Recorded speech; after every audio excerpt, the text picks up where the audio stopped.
Philips SHP9500, AKG K7XX, Smash Drop exclusive, it says it right there, Smash Drop. I don't know if you can see. Notice I've modified this part of the headphone, I'll get to that later. These headphones are pretty popular, though I'm pretty sure it's their counterpart, the other Philips headphones that are like really popular, the Fidelio X2s. These are not them, and they don't sound the same. It's a different sound signature, and I'll get into that later.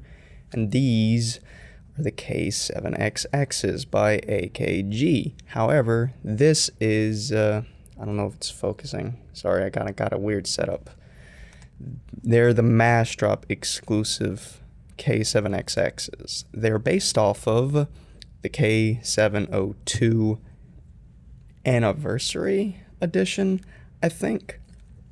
But anyways, they're based off the K702s. However, these are $200 versus I don't know exactly how much the K702s go for, but they're more expensive.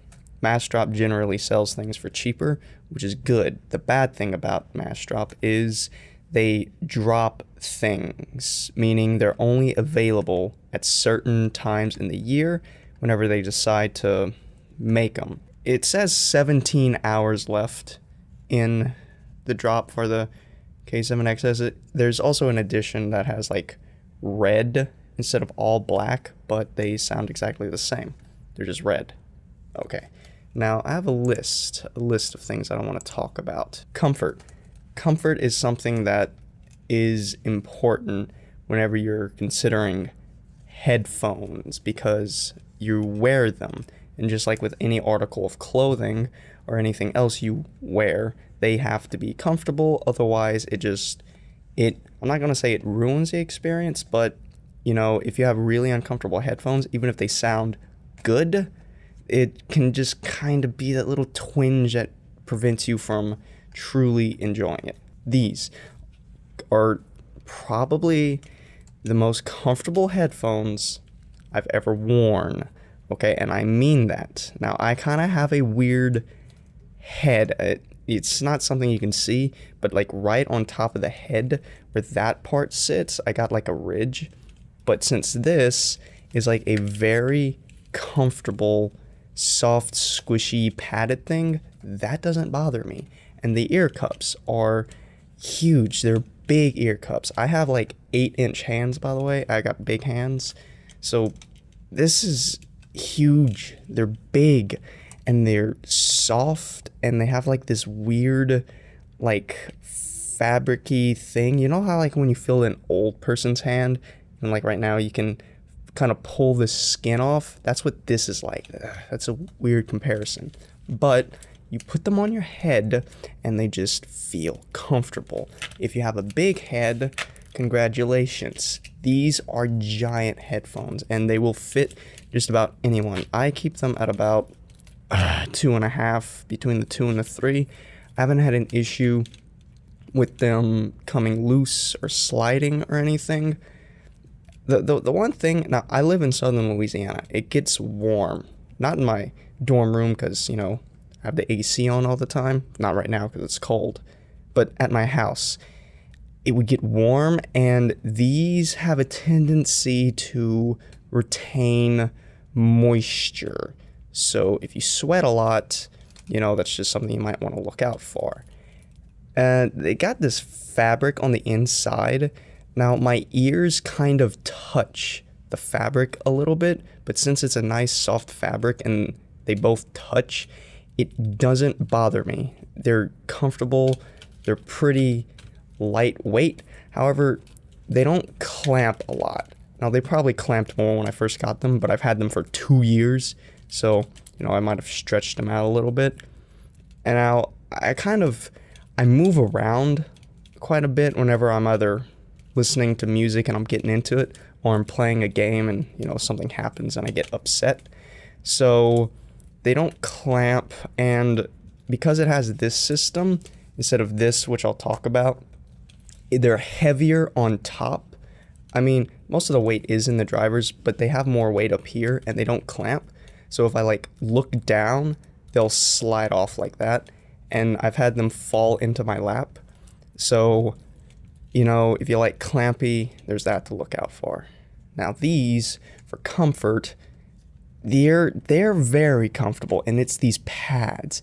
These are amazing. They're velour, and they're memory foam, and they're squishy, squishy, squishy, and I love that. I mean, if you have a house full of smokers, they'll retain a cigarette smell. It's just an observation because I went to my friend Jesse's house and they retained it, but it doesn't matter. Now, these pads aren't detachable. They're huge, but they're not detachable.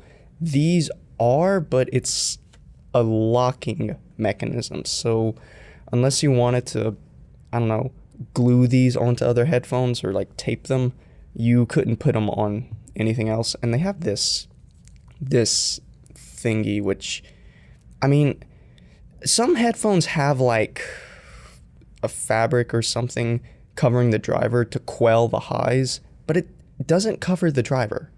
It just like these vents are covered. So I don't know, protection purposes, I guess. And the pads are just amazing. They clamp more, which I kind of prefer the snugness of them.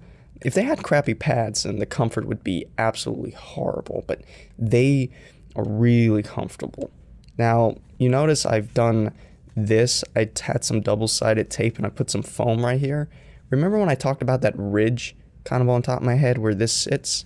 Because this is leather, and it is leather, and it is a good leather, you notice I've kind of bent it like that so that doesn't push so hard. And I did this just to kind of, you know, help it sit there without hurting the top of my head. Now that I've done that, they're really comfortable. I still think these are more comfortable. I just wish they clamped a little bit more. Now, this has this elastic sort of spring-loaded system, kind of like the X2s, except this is plastic, which means you just put them on and you slide them down and they'll fit just about anyone unless your head is like a watermelon. And because it uses this system instead of this system, almost all of the weight is in the drivers.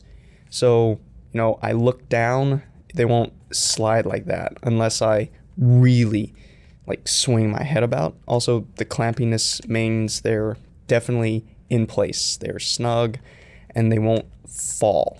I'll get into quantity versus quality for what these can reproduce. There's bass, mid-range, and treble. You know, you have Beats headphones.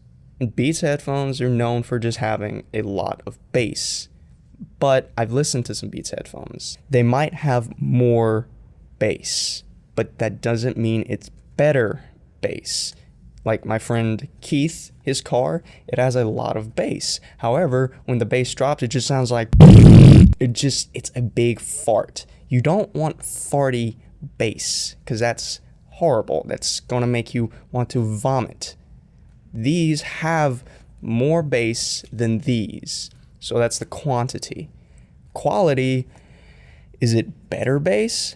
I think the actual quality is very similar. It's just they have more. Okay? So I just wanted to talk about that. These both, in all categories, are really good.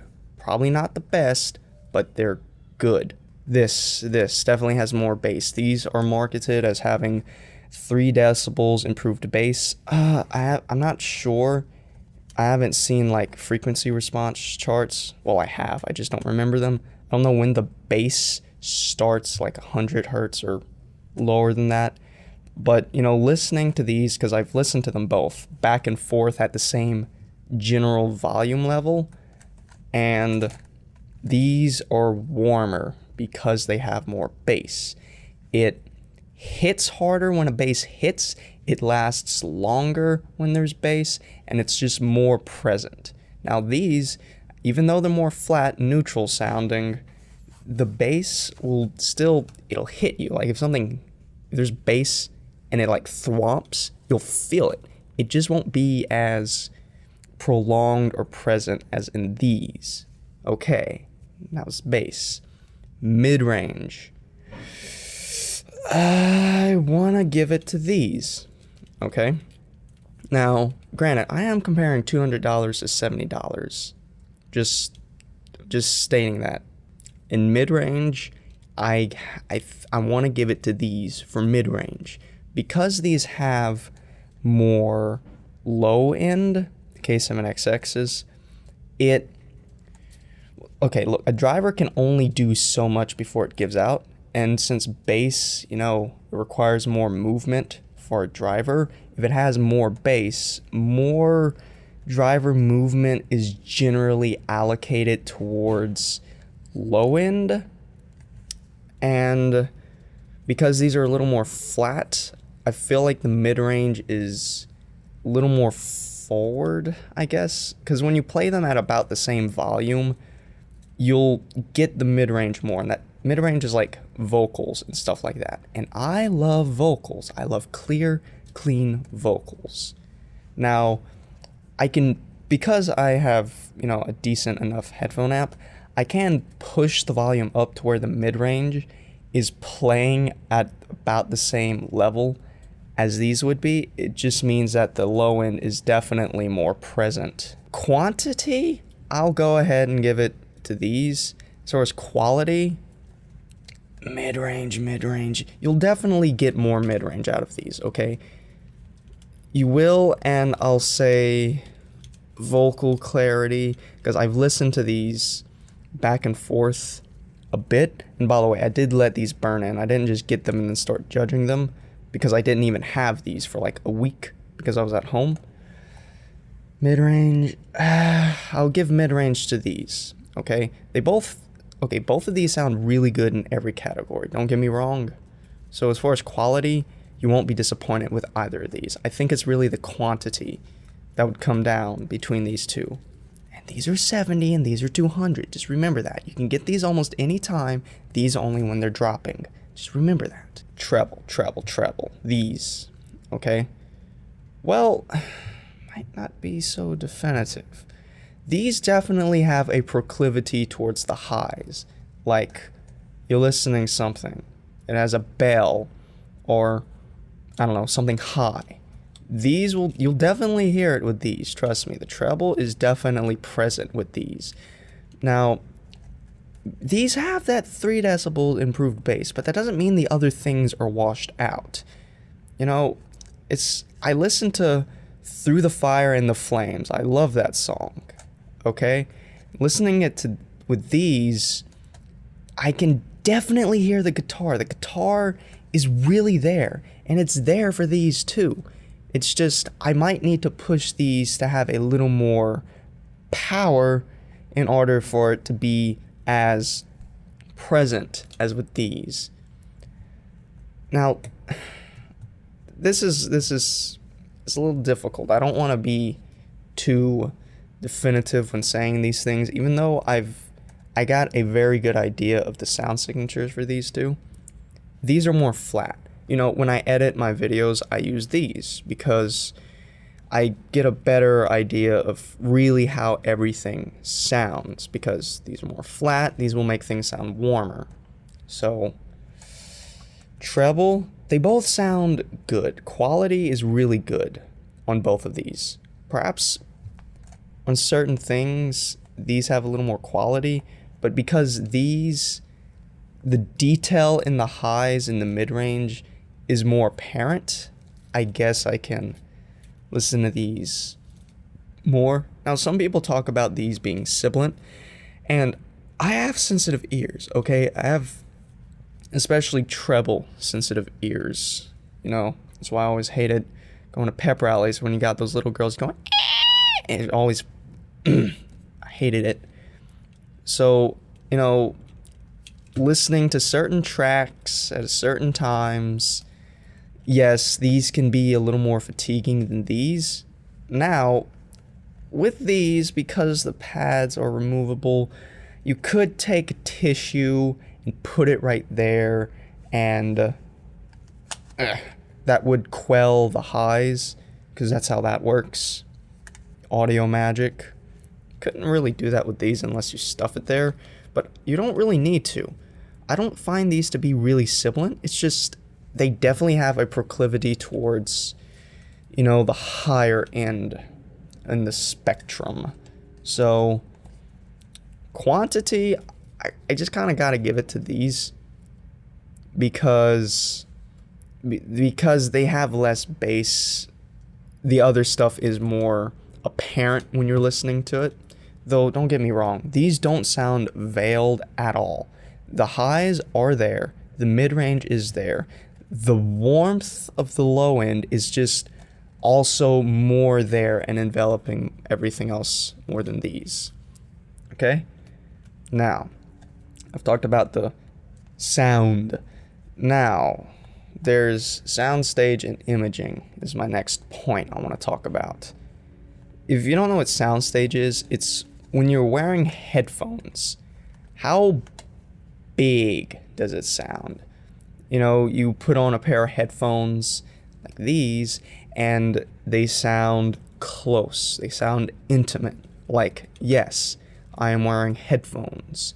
The sound is coming like from the drivers into my ear. That's what these are like. These sound wider, meaning if you're wearing them and you're listening to something, things can sound like they're happening more around your head. And I do this by listening to certain audio tracks. Yosi, is it Yosi Horikawa? I butchered that name. But he has something called The Letter, and he also has one where he's like in the forest or something. I'm forgetting the name. It's recorded very well with stereo audio, and like he's writing a letter and you can hear it go through your head, which is insane. But on these, it sounds like things are happening more around me, whereas these sound like they're happening closer to me. So these have more soundstage, which I'll touch on gaming. Soundstage is what you want for gaming, because if you want immersion, soundstage is kind of vital, because it'll sound like you're there and things are happening around you instead of just happening in your ears. Now, these don't suck at soundstage, don't get me wrong. They're just not spectacular. These aren't like amazingly wide. They're not like Fidelio X2s, but they're definitely wider than these. Okay, now imaging. Imaging and soundstage kind of go hand in hand. Soundstage has to do with how big the sound is happening around you, and imaging has to do with how accurate that sound is. Now these, really, really good imaging. Like I said, with the letter thing, which I'll find it and I'll link to it in the description. When he's writing the letter through your head, you can hear it. You can hear him writing it through your head. Whereas like a headphone with crappy imaging would be like, it's happening in the left, and then in the center, and then in the right, which if they're really bad, it'll just be left then right. But these, which, you know, is good for gaming, again, imaging, someone shoots a gun over there, you hear the gun over there. They're just more intimate. These are more intimate than these, okay? Which is important when it comes to sound and how different you want it to be. The imaging on these is also really good. When he's writing the letter, it sounds more spacious, but you can still hear it through the head. You still hear the things like happening accurately all around you. So for gaming, I definitely use these because they're a little warmer and a little wider, but the imaging doesn't suffer that much. Generally, however, whenever you get really wide headphones, the detail in the highs and the imaging suffers. But these don't go too wide, so they can still maintain detail, just maybe not as much as these. And the imaging is still good. Like I'd say if you took the imaging of these, you know, it's accurate, and then just widen it out, that would be like these, which is good. And again, because of the soundstage, when you're listening to music, because these are more intimate, things will sound, I guess, having more detail because they're closer to you instead of happening more around you. However, because this is warmer, I can push the power on these, like raise the volume if I want to, and I'll hear it. It'll just also be warmer. But because these are more neutral, if I try to push it louder in order to compensate for the lack of bass, the highs will kill me. So there's that. Now, sound leak. They're both open back headphones, which I prefer open back headphones because you can hear things outside you. But I don't like open back headphones if I'm like, I don't know, listening to porn. If I do that randomly, I'm not even watching. I just put on a porn track and I'm listening. You want to watch your hentai? Don't do it with either of these headphones because they will leak sound, okay? People nearby will hear what's happening from your headphones. These, I think, leak sound a little more because, like, you can see the driver. There's this grill and then the driver is right there. So, like, if I was playing music, which I don't want to get copyrighted, so I'll go ahead and abstain from that, and I covered the pads, it would sound almost exactly the same as if I just opened the pads. These, no, you can't see the driver, but they're still incredibly open. You put them on and someone knocks at your door, you can hear it, which, I enjoy. I don't like people sneaking up on me, so I like the open backedness of them. Also, it does help it sound a little more natural and spacious, though these are wider than these anyways. They're warmer. They're not as fatiguing as these. And a lot of people, I know, they like warmth, they like bass. I still use them both. I use these for like editing. And if I'm wanting to play a game, I definitely grab these. These I always have plugged in. These I don't always have plugged in. That's because I use them specifically for editing. And I'll use these for more general uses. Power. Oh, I forgot to get to power. These require more power to use. Let's see. My origin is on high gain. For these to be too loud for me to listen to, it's about right there. For these to be too loud for me to listen to, it's about right there. So, could you power these with your phone? I wouldn't recommend it, honestly, because your phone might have to push to maximum to power them adequately, and your phone probably just won't sound good, and you probably won't have the detail from these. If you're considering either of these headphones, please have a separate DAC amp than from your onboard sound, because having the extra power is always a good benefit, especially if you do want to get different headphones and they require more power, and the better DAC will bring out the fidelity that you could get from the headphones, audiophile words. It'll make it sound better, trust me. You plug them into something like an Origin G2 versus plugging into your phone, you definitely can hear the difference, or at least I can. I got sensitive ears. Now, I talked about pretty much what I wanted to talk about. I feel like more of my friends would enjoy these because, they have more bass. But I still love both of these headphones, and if you decide to get either one of them, you won't be disappointed. I'll say this though. If you have the Fidelio X2s, I wouldn't get these because the Fidelio X2s kind of go for the same thing as this, but they do it better. They're wider with more warmth and they still have a lot of detail. Also, they have 3.5mm instead of this bullshit. If you have the Fidelio X2s, then you should get these, or at least if you're considering another pair of headphones, go ahead and get the other Philips, because they have a different sound signature. If you have the K712s, which is like the higher end AKG ones, the K712 Pros, don't get these, because the K712 Pros, again, do what these do better, and those definitely will sound better than these. So, that's the conclusion of my review. It's basically me organizing my thoughts on both of these headphones. check out my other videos. This is the only review I've ever done. Peace out, bros.